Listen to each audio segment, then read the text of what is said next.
오늘은 누가복음 14장 25절에서 35절까지 말씀입니다. 오늘 본문 말씀은 제자도, 즉 제자의 길에 대해서 말씀하고 있습니다. 누구든지 내 제자가 되려면, 누구든지 제자가 되려면 이러이러해야 한다, 이렇게 말씀하고 있는데요.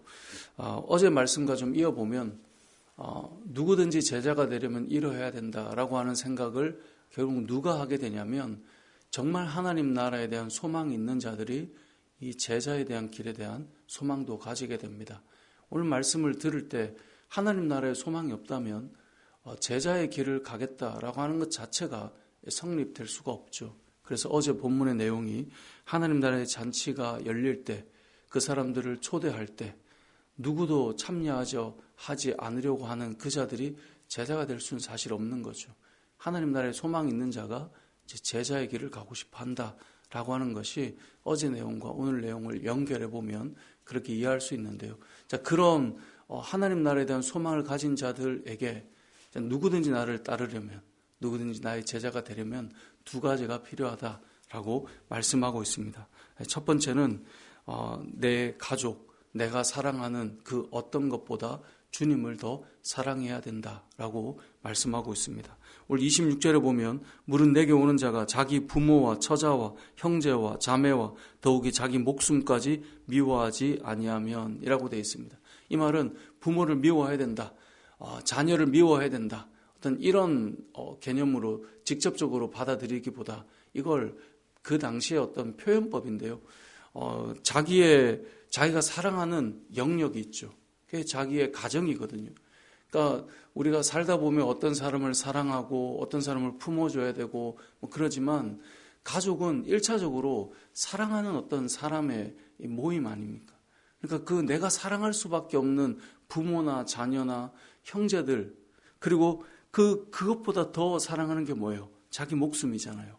그 자기 목숨을 미워한다는 말은 그것보다 주님을 더 사랑하지 않는다면 제자가 될 수 없다라고 하는 표현인 것입니다. 저와 여러분이 제자가 되려면 우리가 갖춰야 될 가장 첫 번째는요, 그 무엇보다 주님을 사랑할 수 있는가, 이것을 기억해야 됩니다.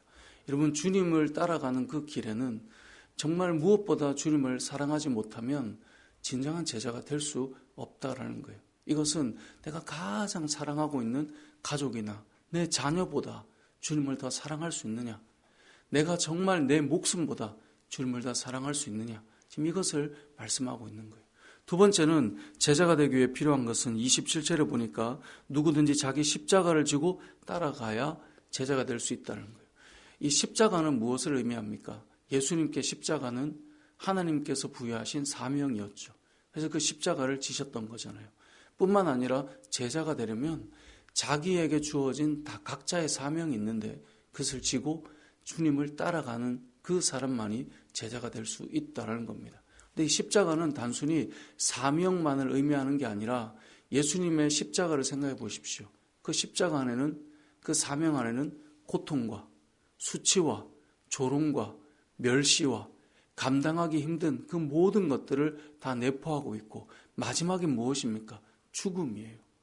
그러니까 이 우리가 지는 이 십자가라고 하는 이 사명은 예수님께서 지셨던 그 사명을 좀 생각해 볼 수 있어야 합니다.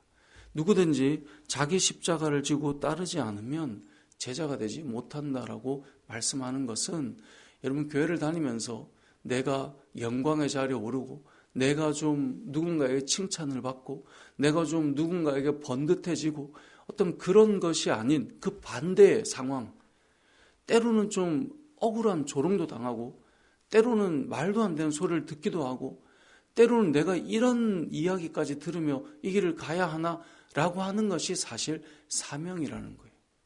그런데 사람들은 신앙생활하면서 어떤 생각을 합니까? 주의 길을 가다가 조금 힘든 말을 들으면 그때는 교회는 역시 조금 한 걸음 떨어져서, 왜냐하면 신앙을 잃어버릴 수는 없으니까 너무 힘들지 않는 그 정도의 거리를 두고 가는 것, 그게 지혜로운 거야 라고 말하는데, 성경 어디에도 예수님의 제자가 된다고 하는 것은 적당한 거리를 둬서 너 마음 안 다치게 교회 다니는 게 지혜로운 거야 라고 말하는 것은 없어요. 예수님께서 만약에 우리를 위해 이 땅에 오셨는데 적당한 거리를 두고 예수님이 불편해지거나 억울해지거나 다친 일을 당하지 않겠다라고 결심하셨다면 예수님의 십자가를 결코 지를 일은 없으셨을 것입니다. 이 땅을 살아가는 모든 성도들을 제자로 부르실 때 그 제자의 길은 화려하고 영광스럽고 인정받고 존경받고 모든 사람이 아이고 너무너무 괜찮네요. 너무너무 훌륭하십니다. 라고 하는 그 말을 들어서 그게 나에게 영광이 돼서 가는 길이 아니라 정말 예수님의 십자가는 억울하게 아무 죄 없이 사명을 위해 걸었던 것처럼 우리의 걸음도 그러한 걸음이 될 때 그때 제자가 될 수 있다라고 말씀하고 있는 거예요. 그래서 여러분 교회를 잘 보면요. 사명을 따라 믿음을 지키며 모든 교회가 다 그래요. 어느 교회도 예외 없이 교회는 다 성도고요. 그 성도가 교회에서 주를 위해 섬길 때 와, 저분은 참 대단하다. 존중받고 존경받고 인정받는 것 같지만 그 걸음을 걸어가는 모든 사람들은 예외 없이 이 자기 십자가를 다 지고 있다는 사실을 우리는 생각할 수 있어야 합니다. 이게 바로 제자도라고 하는 것입니다. 자, 그런데 이런 말씀을 주시니 이거 누가 가겠나 이런 생각이 들 수 있지 않겠어요?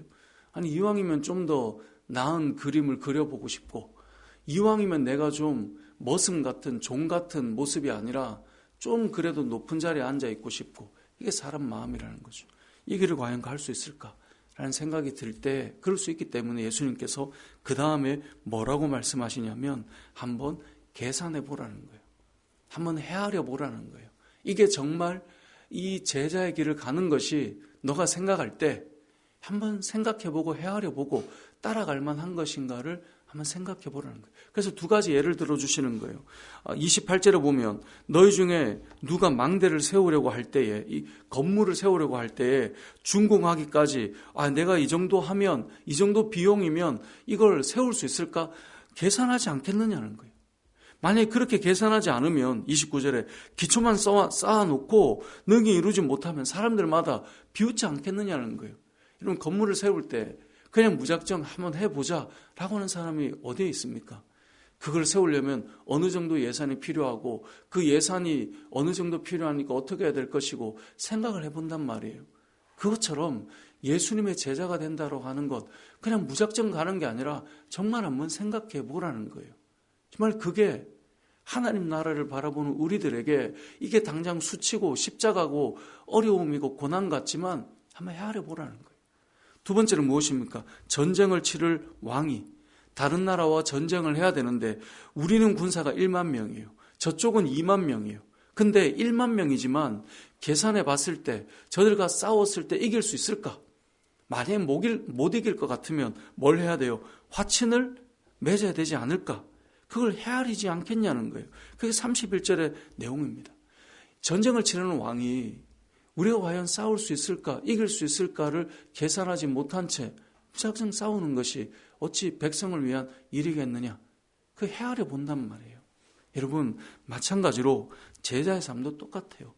제자의 삶도 여러분 예수님을 믿는다라고 하는 것 저는 늘 신앙이라고 하는 것은요 맹목적으로 따라와 라고 해서 가지면 그건 정말 은혜예요. 근데 이제 저 같은 사람 뭔가 계산해 봐야 될 것 같고 정말 이게 맞나? 라고 하는 사람들이 있단 말이에요. 헤아려 보라는 거예요.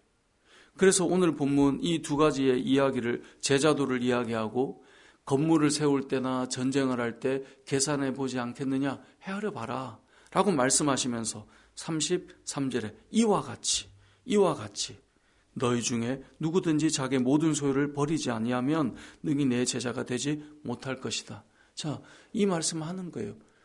모든 것을 주를 위해서 살아가는 삶이 될 건데 그게 제자의 길이 될 건데 이걸 한번 계산해 보고 그게 될 때 이와 같이 주님을 위해서 이렇게 살아갈 수 있다라고 말씀하고 있는 것이죠. 그리고 그러한 삶이 바로 소금과 같은 삶, 맛을 내는 삶이 된다라고 말씀하고 있는 것입니다.